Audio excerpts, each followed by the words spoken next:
Nouvelle vidéo. Et aujourd'hui, j'ai ce plaisir de vous parler du temps. Est-ce que le temps existe? En fait, on a tendance à répondre trop vite, de façon très imprécise à ce genre de questions. Comme si c'était une évidence. Bah oui, quoi, le temps existe. Le passé, le présent, le futur, enfin voilà. Je me souviens de choses passées, je vis maintenant et je vois bien qu'il y a un futur. Et puis d'ailleurs, je constate bien que les objets, fut un temps ils étaient comme ci, là ils deviennent comme ça, et puis demain ils seront sans doute comme ci, comme ça. Donc forcément, le temps existe. En fait, avec la vision que j'ai aujourd'hui, je vous dirais, en fait, nous avons l'illusion d'un temps qui passe. Mais ça n'est pas l'expérience directe que nous faisons réellement. Et là, j'entends déjà n'importe quoi. Bien sûr que le temps existe. Encore une fois, attention, entendons-nous bien. Quelle est notre expérience directe à propos de, comme on l'a vu jusqu'à présent, de ce qu'est notre vie, de ce que nous sommes, et aujourd'hui, de ce qu'est le temps? Est-ce que réellement, nous faisons une expérience directe du présent, du passé, du futur? Et vous allez le voir, en fait, le temps n'existe pas au sens expérience directe. Nous vivons le présent, ici, maintenant. À chaque instant, c'est ici, maintenant. Quand je vous parle, là, à chaque seconde qui passe, c'est toujours ici, maintenant. Et qu'en est-il du reste? Le passé n'existe que dans nos souvenirs que nous maintenons dans une construction mentale, émotionnelle, sensorielle. Quelque chose qui est là, effectivement, qui est présent, mais qui est justement présent, maintenant. C'est-à-dire que ce qui semble être un passé n'est, dans notre expérience directe, qu'un souvenir vécu ici, maintenant, et qui laisse des traces réelles, ici, maintenant. Est-ce que ce passé que nous conservons aujourd'hui en tant que souvenir, est-ce que ce passé a réellement existé? Peut-être, peut-être pas. En tant que ce que nous nous en souvenons aujourd'hui, réellement. Et d'ailleurs, vous pouvez le savoir, la grande majorité du temps, ce passé que nous conservons aujourd'hui et qui vit aujourd'hui encore en nous, maintenant, ce passé-là n'a pas existé tel que nous le conservons. D'abord parce que nous n'en avons qu'un vague souvenir. Nous ne pouvons pas aujourd'hui nous souvenir de la totalité, sauf des cas extrêmes comme certains autistes, je crois, qui ont vraiment une mémoire incroyable. Bon, peut-être. Mais on va dire que pour la grande majorité des humains, nous n'avons que des souvenirs très partiels de ce qui semble s'être passé à un instant T. Nous ne ferons jamais l'expérience directe de pouvoir vérifier que ce passé a existé réellement. C'est impossible. Nous ne pouvons que affirmer que ce semble-t-il passé existe aujourd'hui à travers un souvenir. Et ce passé qui semble s'être passé, en plus de n'en avoir un souvenir que partiel, vous le savez très bien, il peut être modifié dans notre souvenir. C'est-à-dire que nous pouvons avoir retenu seulement une partie et en plus nous pouvons l'avoir embellie ou modifiée négativement dans notre expérience, ici et maintenant, par rapport à ce qui semble s'être produit dans le passé. Quand j'étais petite, j'avais déjà un petit peu cette conscience de ça. Et il m'est arrivé d'imaginer que finalement, notre boîte à souvenirs, ce fameux passé, ça n'était que quelque chose que je réinventais à chaque instant. Que potentiellement, ça n'était qu'une histoire que je me racontais aujourd'hui comme étant « Tiens, j'ai vécu ça ». Aujourd'hui, je me dis, je n'en aurai jamais la possibilité de le vérifier, vraiment pour de vrai. Est-ce que réellement on crée nos souvenirs à chaque instant, ici, maintenant? Tout ce que je sais, c'est que nos souvenirs, nous n'en faisons pas l'expérience directe dans un passé qui serait vraiment du passé. Ce qui a été passé a été, si ça a existé pour de vrai, ça a été une succession de maintenant. Nous n'avons jamais réellement vécu un passé. Nous vivons une succession de maintenant et nous conservons dans le ici et maintenant des traces de ce qui semble être le passé. Qu'en est-il du futur? Le futur, c'est la même chose. Ça n'existe pas autrement que dans une construction mentale qui vise à nous faire croire qu'un jour on va vivre telle ou telle chose. Mais cette construction mentale, encore une fois, c'est une construction mentale que nous alimentons ici et maintenant. Le futur tel que nous l'imaginons, si on observe bien, il y a de fortes chances pour qu'on ne le vive pas. Pas en totalité, pas tel qu'on l'imagine. La plupart du temps, au fond de soi, c'est ce qu'on dit. Non mais, voilà, on s'invente plein de choses, on imagine plein de choses. Mais quelle est la part de ce futur qu'on semble avoir réalisé exactement comme on l'avait imaginé? On sait très bien que c'est très souvent différent, voire très différent, voire totalement inexistant par rapport à ce qu'on a pu imaginer qui allait se passer dans notre vie. Donc l'expérience directe du temps, c'est ici et maintenant, seulement ça. Tout le reste, c'est que nous avons l'illusion de vivre un temps passé, un temps présent, un temps futur. Pourquoi c'est si intéressant que ça de s'ouvrir à cette réalité des choses? Encore une fois, de notre expérience directe, véritablement vécue, au-delà de ce que l'on croit vivre. Bien, c'est parce que, en fait, on se rend compte que, pour de vrai, notre expérience vécue, on vit très très peu dans ici et maintenant. Et d'ailleurs, une des voies pour sortir de la souffrance et vraiment vivre pleinement la vie, c'est de revenir à chaque instant, à vivre ici et maintenant. Sortir en fait de cette bulle dans laquelle on se place en permanence, qui est de vivre soit dans des ruminations du passé ou dans des souvenirs positifs du passé, soit de vivre en permanence dans des projections du futur qui, selon ce qu'elles sont plaisantes ou elles nous font peur, elles nous mettent en colère, ce genre de choses. Prendre conscience en fait que le passé et le présent, le passé pardon, et le futur sont des illusions, ça nous permet de nous réapproprier le seul instant qui soit vraiment entre nos mains, sur lequel on a véritablement en fait une possibilité de vivre, qui est le présent.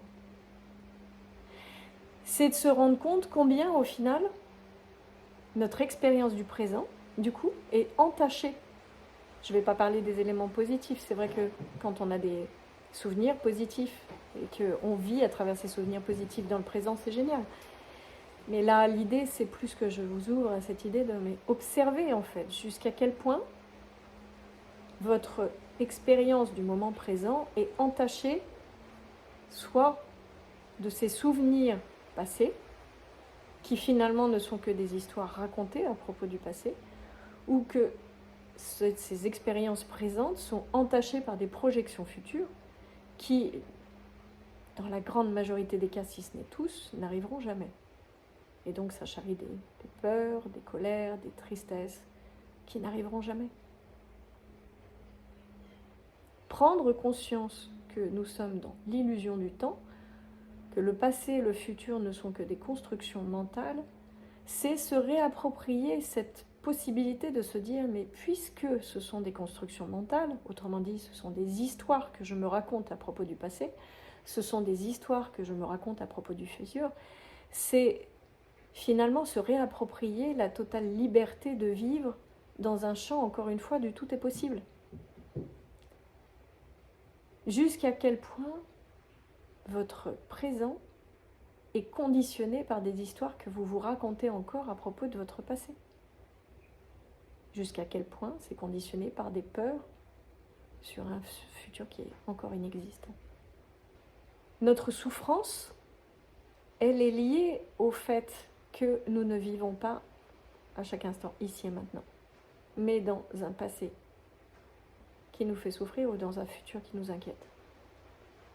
Si vous regardez bien, quelle que soit votre expérience de vie en ce moment, c'est-à-dire quelles que soient les difficultés que vous pouvez rencontrer, vos conditions de vie, quelles qu'elles soient, si vous regardez votre expérience uniquement ici, maintenant,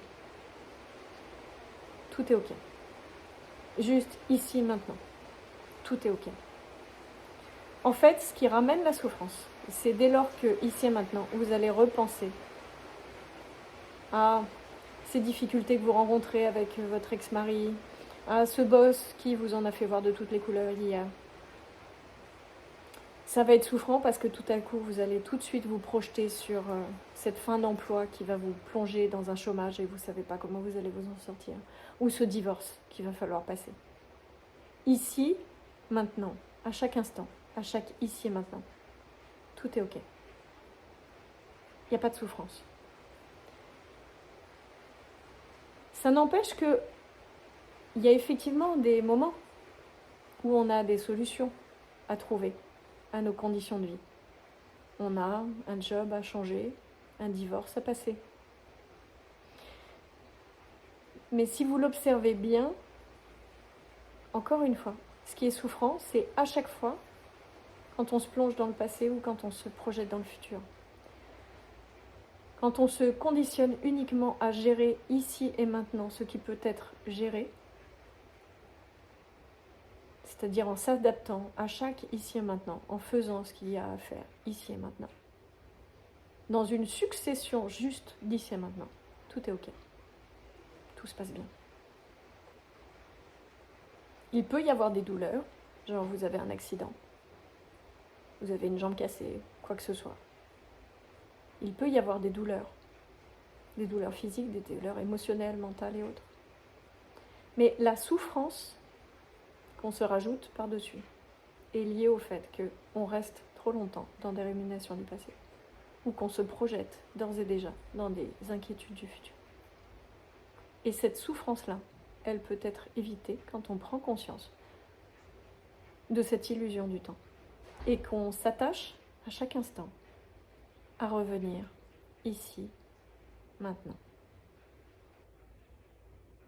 Pour prendre des exemples, si vous vivez une situation conflictuelle avec un responsable par exemple, juste questionnez-vous.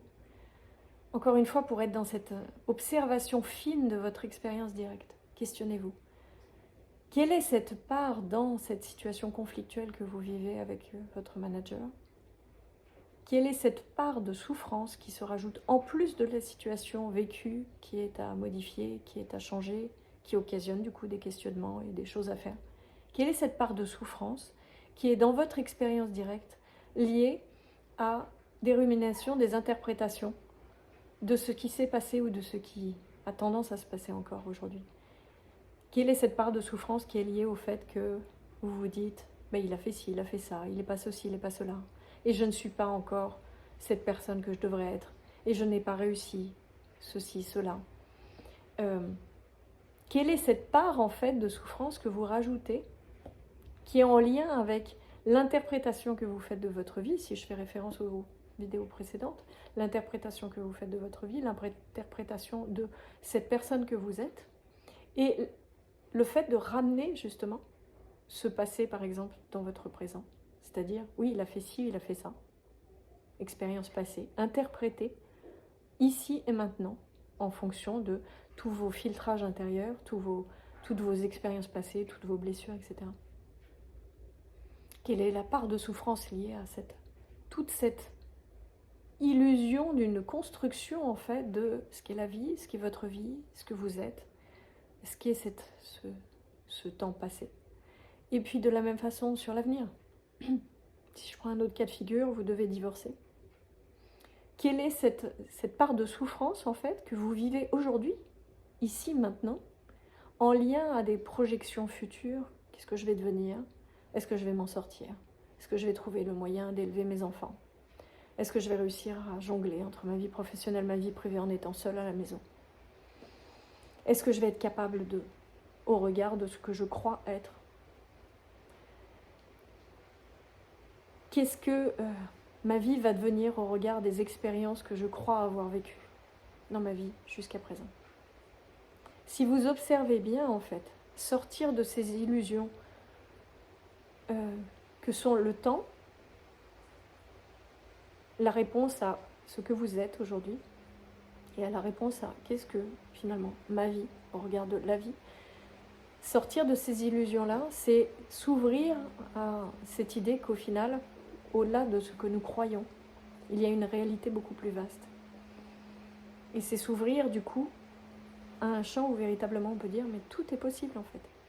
Qu'est-ce que vous vivriez aujourd'hui, ici et maintenant, si vous cessiez de ramener dans votre présent cette idée que vous êtes quelqu'un en manque de confiance, que votre passé, les expériences que vous avez vécues, ont créé chez vous telle ou telle blessure?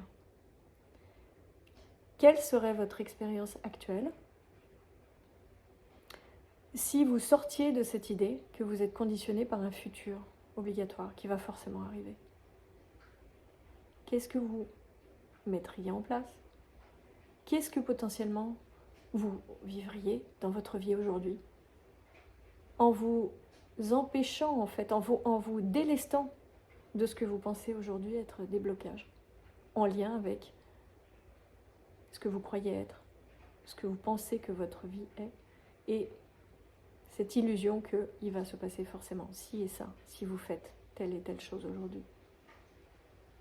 Sortir de ces illusions, c'est s'ouvrir à la posture de l'enfant au final, qui est neuf à chaque instant, pour qui tout est possible à chaque instant.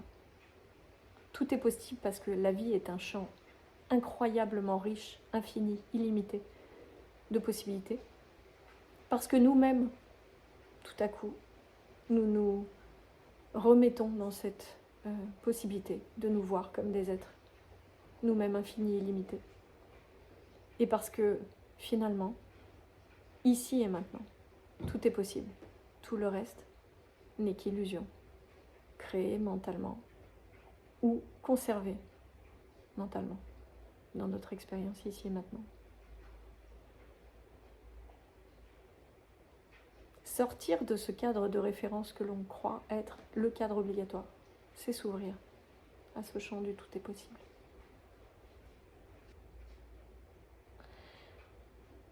Dans la prochaine vidéo, je vais aborder avec vous un autre sujet qui a radicalement changé ma vie, qui est la question du libre arbitre, qui m'a poursuivi il y a à peine quelques mois. Franchement, ça a changé radicalement ma vie. Et non seulement ça a changé ma vie extérieure, mais ça a changé également ce que je suis et mes comportements. Et c'est assez surprenant parce que finalement, cette personne que je m'attachais à vouloir devenir, finalement, simplement en voyant les choses différemment sur la question du libre arbitre, et ben c'est comme si, par essence, finalement, je pouvais devenir ce que je voulais être depuis toujours, finalement. Mais parce que par essence, c'est ce que nous sommes, fondamentalement. Et juste avec cette question de a-t-on réellement un libre arbitre ou non? Je vous en dirai plus dans la prochaine vidéo. Je vous dis à très bientôt.